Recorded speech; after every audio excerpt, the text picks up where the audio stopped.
Buonasera, benvenuti a questa edizione del nostro telegiornale. Vediamo insieme i principali titoli.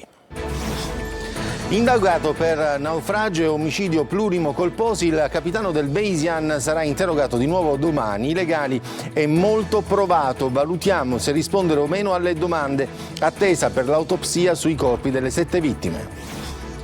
I conti che non tornano. Attorno alla vicenda del veliero ci sono troppi dubbi per risolvere il mistero del naufragio di un natante definito inaffondabile. Era in fuga in auto il commerciante arrestato per tentato omicidio nell'Agrigentino per avere sparato al giovane che prendeva in giro il cugino disabile. Il ferito, colpito al midollo, rischia di perdere l'uso delle gambe. Meteo, domani allerta gialla e pioggia soprattutto sui rilievi in Sicilia, ma da giovedì dovrebbe tornare il bel tempo. Intanto a Città Giardino, vicino a Siracusa, la pioggia è già arrivata, ma è marrone e maleodorante. Lo sciopero dei fedeli potrebbe ripetersi nella diocesi di Piazza Armerina. Fa rumore la protesta contro i sacerdoti legati a Don Rugolo, condannato per violenza sessuale aggravata sui minori. Corsa clandestina di cavalli interrotta sui tornanti della Giarremilo, un fenomeno che continua a foraggiare le organizzazioni criminali. E oggi è la giornata mondiale del cane. Gli amici a quattro zampe, sempre più presenti nelle famiglie, aiutano anche a tessere nuove relazioni. Calcio, testa al mercato per Catania dopo lo 0-0 col Sorrento, vicine le cessioni di Curado e Gicianci. Il Messina dei giovani pareggia 2-2 con il Potenza all'esordio.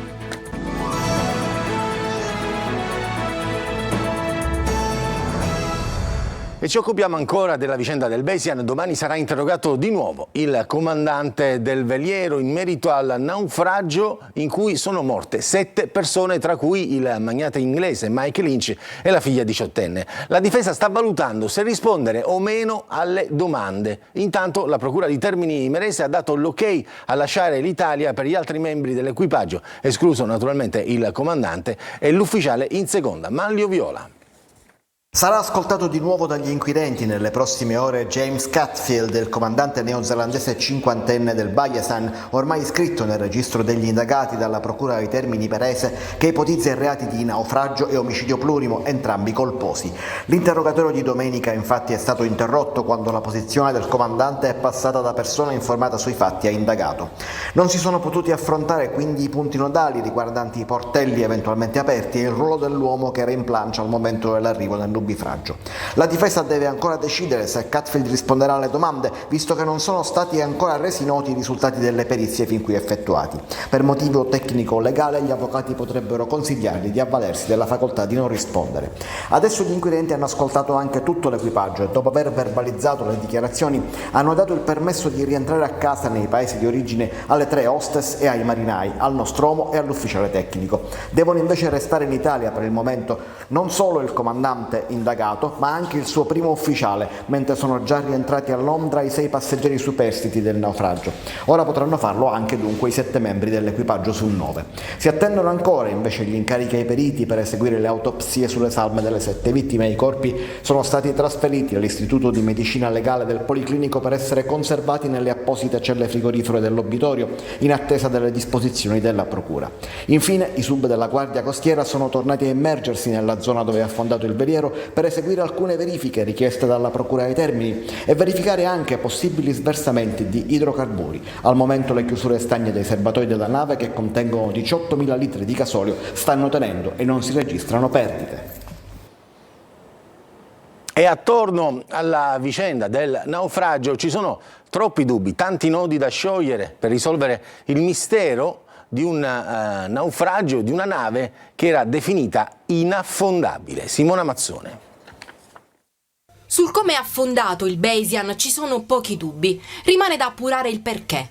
È certo che il veliero da 56 metri una settimana fa, la notte tra lunedì e martedì scorsi, si è inabissato di poppa per aver imbarcato acqua a causa di portelloni lasciati aperti. La questione dei portelloni e della deriva sono infatti fondamentali per l'inchiesta, perché la barca era considerata inaffondabile e soltanto imbarcando tonnellate di acqua poteva inabissarsi da poppa, come subito ha detto il progettista Franco Romani della Perini Navi, che conosce bene questo tipo di imbarcazione. Se tutti fossero stati chiusi, l'acqua non sarebbe entrata, anche in condizioni estreme. La barca può rollare, ma non va a fondo. Per questo motivo si pensa che il portellone di fianco, quello che si usa per uscire per le immersioni, sia rimasto aperto, anche se qualcuno avanza l'ipotesi che su imbarcazioni così esclusive la chiusura sia automatica.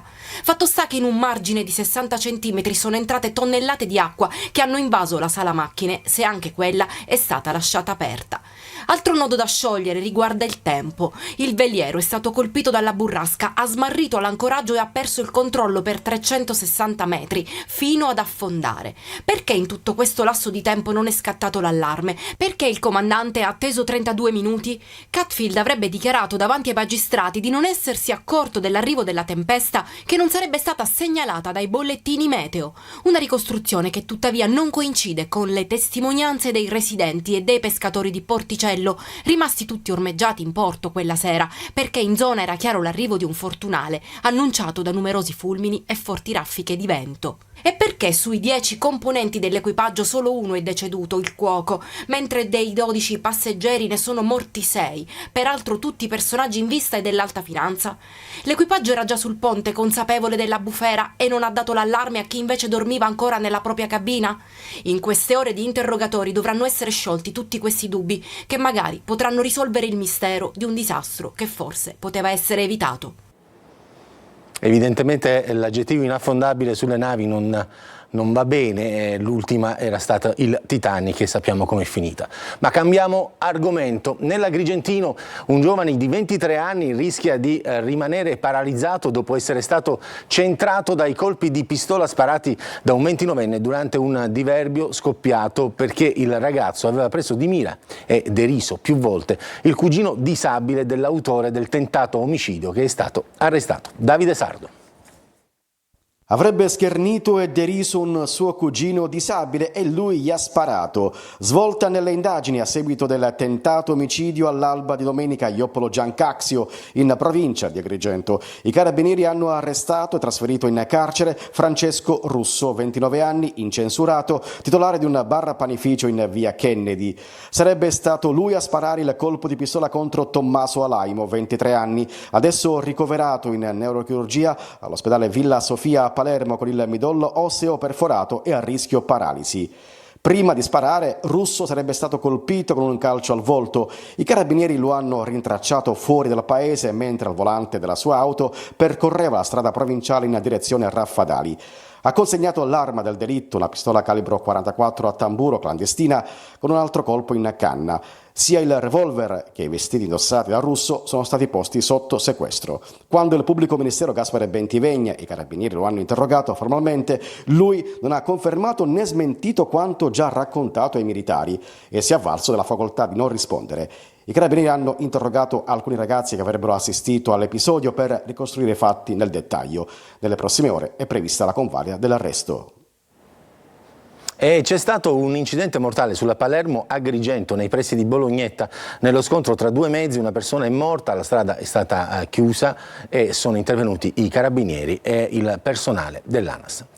Parliamo di meteo. Domani allerta gialla e pioggia soprattutto sui rilievi in Sicilia, ma da giovedì dovrebbe tornare il bel tempo. Intanto a Città Giardino, un posto vicino a Siracusa, la pioggia è già arrivata, ma è marrone e maleodorante. Francesco Aloi.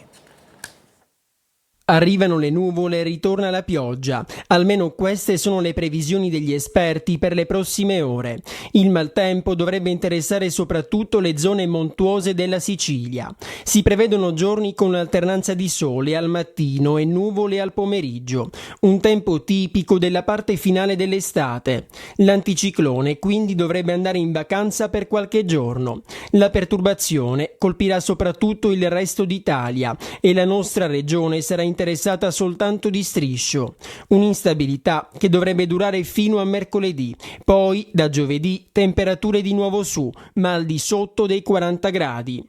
E mentre si aspetta la pioggia, a Città Giardino, frazione di Melilli a pochi chilometri da Siracusa, dal cielo qualcosa è già caduto. Una pioggia oleosa, che di naturale però non ha nulla. Questo vi preoccupa? Molto. Direi che preoccupa tutti i cittadini di Città Giardino e non solo la pioggia acida, l'odore forte che sentiamo spesso di gas e di benzina, il fatto che non possiamo prendere l'acqua dal rubinetto per esempio. La cosa strana è che ora è un periodo che succedono maggiormente, nel senso che prima succedevano di rate, però non ci sorprende perché appunto come le dicevo capita. Auto macchiate, cattivi odori e ARPA sul posto. Il sospetto è che ci sia lo zampino delle raffinerie. La procura sta attenzionando il caso.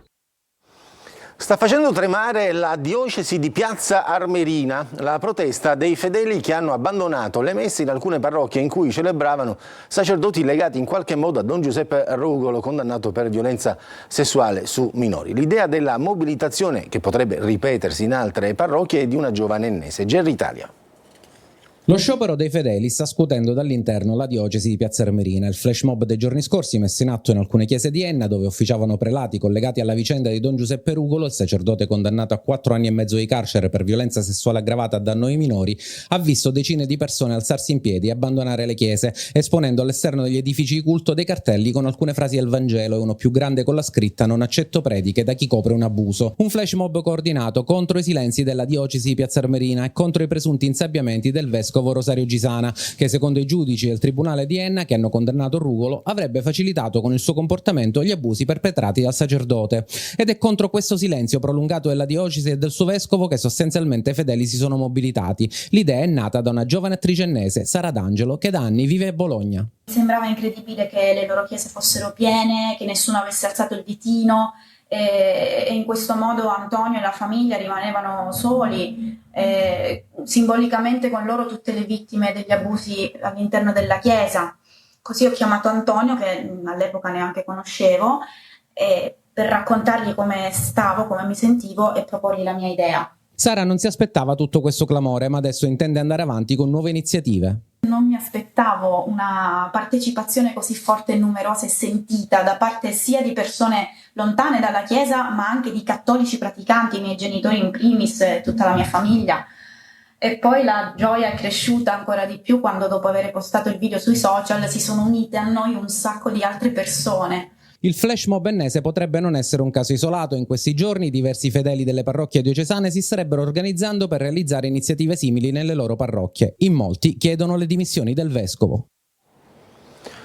Inizialmente si pensava ad una sparatoria, poi è stato chiarito che si è trattato di un suicidio compiuto da un palermitano, un uomo di 63 anni che è poi morto in ospedale dopo essersi sparato nella zona del Forum, non distante dal centro commerciale. E un gommone con 30 persone al largo del Mediterraneo è in grave difficoltà, nessuno è intervenuto e si trova ancora in mare con tubolari sempre più sgonfi e 12 persone in acqua, probabilmente per ridurre il peso e proteggere i 4 bambini a bordo. È l'allarme lanciato dalla ONG Sea-Watch, postando anche una foto dell'imbarcazione che vedete nelle immagini e delle persone in acqua. Intanto 110 migranti sono sbarcati a Lampedusa, un gruppo di profughi aveva riferito di essere stato accompagnato fino all'ingresso in acqua internazionale addirittura da un drone, altre 29 sono sbarcati a Marettimo. E nel Catanese una corsa clandestina di cavalli sui tornanti della Giarre Milo interrotta dai carabinieri, un fenomeno non nuovo, quello delle scommesse clandestine che foraggiano le organizzazioni criminali con cavalli sfruttati e dopati. Tonino De Mana. Sono tra gli animali più sfruttati in Italia e neanche il lockdown per il Covid è riuscito a fermare il business delle corse di cavalli. Lo spettro delle scommesse clandestine della mafia aleggia sulle strade catanesi, da San Giovanni Galermo a Picanello, da San Giorgio a Librino, passando per la circonvolazione di Catania. Ogni rettilineo è buono per sfidarsi e lucrare ai danni di animali spesso maltrattati o dopati, comunque utilizzati per competizioni illegali, come avviene a Paternò, Militello Val di Catania e Nicolosi, quest'ultima località prescelta nel periodo estivo, per evitare evitare i roventi tracciati cittadini. Le cosche catanesi sono quindi attive in provincia. L'ultima trovata o sfida impossibile era stata organizzata sui tornanti della Giarre Milo, decisamente più conosciuta per la cronoscalata riservata alle auto, quest'anno rinviata per la caduta di cenere lavica. Ed allora qualcuno avrà pensato bene di far gareggiare i cavalli, fermati però dall'intervento dei carabinieri sollecitati da una serie di chiamate arrivate dalla frazione di Miscarello. Sul posto sono stati intercettati alcuni dei partecipanti provenienti da Catania, Adrano e Paternò, che si sarebbero giustificati dicendo che si trattava di una tradizionale manifestazione agostana. La posizione di alcuni fantini è al vaglio degli investigatori. In attesa che le indagini facciano il loro corso, i militari dell'Arma stanno intensificando i controlli sul litorale ionico tra Mascali e Fiumefreddo, con particolare attenzione a Fondachello, dove la via spiaggia è spesso teatro di corse clandestine. Scommesse che riempiono tasche di gente senza scrupoli, con i social a fare da cassa di risonanza ad un'attività tanto crudele quanto proficua. E non mancano le azioni repressive delle forze dell'ordine, con controlli e sequestri nel catanese. Codice penale che prevede pene detentive da 1 a 3 anni e multe da 50.000 a 160.000 euro per chi organizza competizioni illegali che poi foraggiano la criminalità organizzata. Era tutto organizzato come un vero e proprio lido balneare, ma di regolare non c'era nulla. A Campo Felice di Roccella del Palermitano i militari della Capitaneria di Porto di Termini Imerese hanno sgomberato un'area di spiaggia di circa 900 metri quadrati, come si può vedere dalle immagini, che era stata adibita al lido balneare, sedie, sdraio e ombrelloni, tutto però senza nessuna concessione. Così è scattato il sequestro dell'attrezzatura. Il tratto di spiaggia è stato liberato e il responsabile è stato denunciato.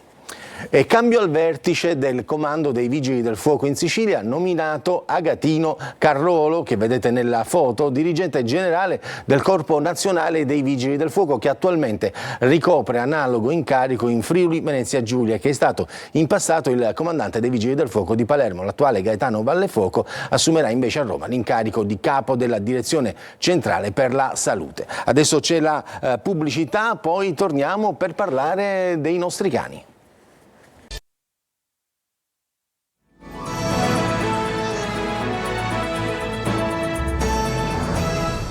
Oggi è la giornata mondiale del cane, compagni fedeli che danno affetto incondizionato e che aiutano anche a fare nuove amicizie. Emanuela Corsi.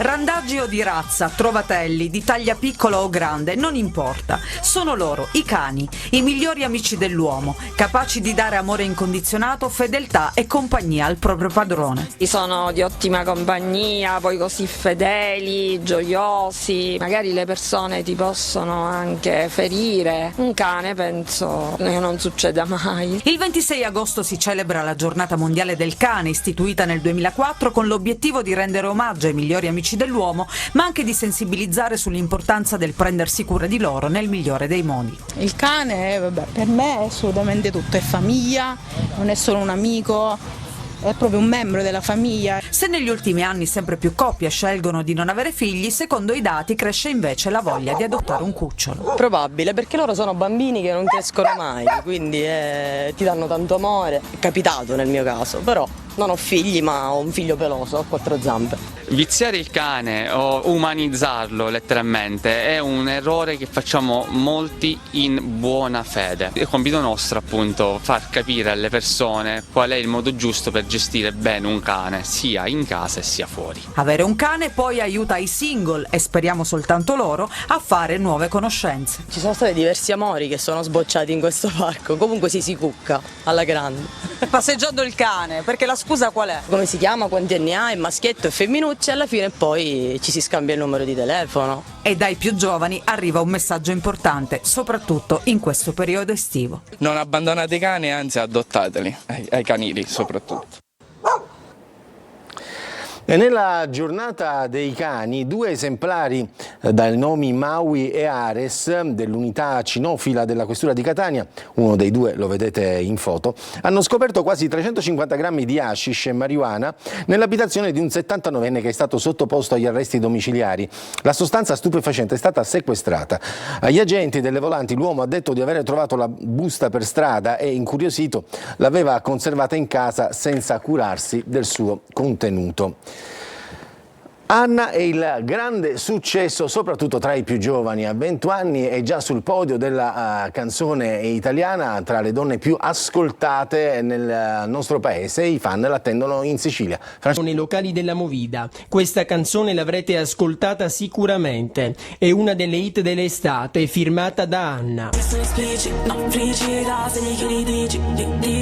21 anni, originaria di La Spezia, innamorata della musica sin da quando era piccola. Nel 2020 la sua prima hit, un grande successo. Ci beccavamo nel bando, sopra il booster, hanno fatture, no, non parlo di buste. E qualche settimana fa è arrivato il suo primo album, Vera Badi. Tanti featuring, alcuni con Sfera Ebbasta, Gue e Tony F. Sognano tutti di stare con Anna, ma nessuno ce la fa.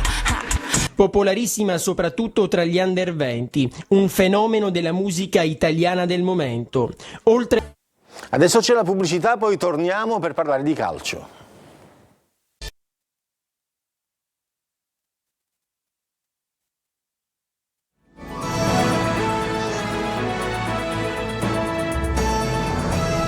Parliamo di calcio, il Catania dopo lo 0-0 col Sorrento vive giorni decisivi sul mercato, necessario rimpinguare l'organico ma serve prima cedere. Curado e Cianci sono vicini a lasciare i colori rossazzurri. Marco Carli. Ripartire dalla prestazione e dal mercato. Settimana importante, decisiva per la società etnea che deve fare una serie di operazioni in uscita e in entrata. Cellulare bollente per il DS del Catania Faggiano. Tutto parte dalle cessioni, come sappiamo. Dopo i tanti ingaggi, soprattutto nel mercato di riparazione della stagione scorsa, Curado all'Ascoli, Cianci verso la Ternana, operazioni che abbassano il monte ingaggi. Ci sono tanti altri giocatori in esubero. Faggiano ne deve piazzare in totale almeno 9, compreso Buà che va alla Carrarese. E poi ci sono da ufficializzare i giocatori che già si allenano col Catania da giorni e c'è Raimo che arriva dall'operazione Buà. Giorni di gran lavoro che chiudono un agosto pesante per i motivi arcinoti. Fra una settimana la partita col Benevento, con Toscano che ha fatto di necessità virtù contando sulla buona prestazione dei suoi almeno nel primo tempo a Potenza col Sorrento e che ha tentato di tenere il gruppo squadra isolato da ciò che succede all'esterno. Quello che succederà in questa settimana sono cose che io per questo sto cercando di gestire bene questa situazione, perché sto cercando di tenere fuori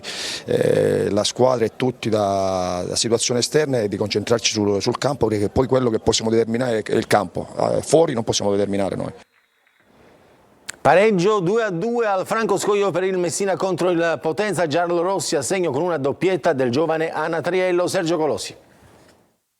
Rimonta e beffa per il Messina contro il Potenza, finisce 2-2 esattamente come 4 mesi fa. I giovani giallorossi pagano dazio in esperienza in occasione del vantaggio al minuto 29 di Caturano, uno che difficilmente perdona un'uscita a vuoto come quella di Curtosi. Per il Messina senza tifosi dei club, in contestazione con Sciotto e con appena 1708 paganti, c'è una montagna da scalare. Modica però è tipo da giocare ad agosto, brutti scherzi a chiunque. Accade così ad inizio ripresa che la coppia Pedicillo-Anatriello, con pochi minuti alle spalle in Serie C, firma la rimonta. Il trequartista costruisce, l'attaccante ventenne di scuola a Bologna realizza la sua prima doppietta da professionista. Il Messina vola e non rischia nulla, il Potenza accusa il colpo. Nel finale 2 lampi, Garofalo fallisce il gol della sicurezza e nel sesto dei 7 minuti di recupero, con Manetta appena espulso, pareggio beffa di Verrengia sul piazzato dell'ex Firenze, che si toglie un sassolino dalla scarpa e manda un messaggio a Modica. Calcio a 5, la Meta Catania si impone in modo netto nel gruppo eliminatorio di Champions e accede al tabellone principale. Ancora Marco Carli.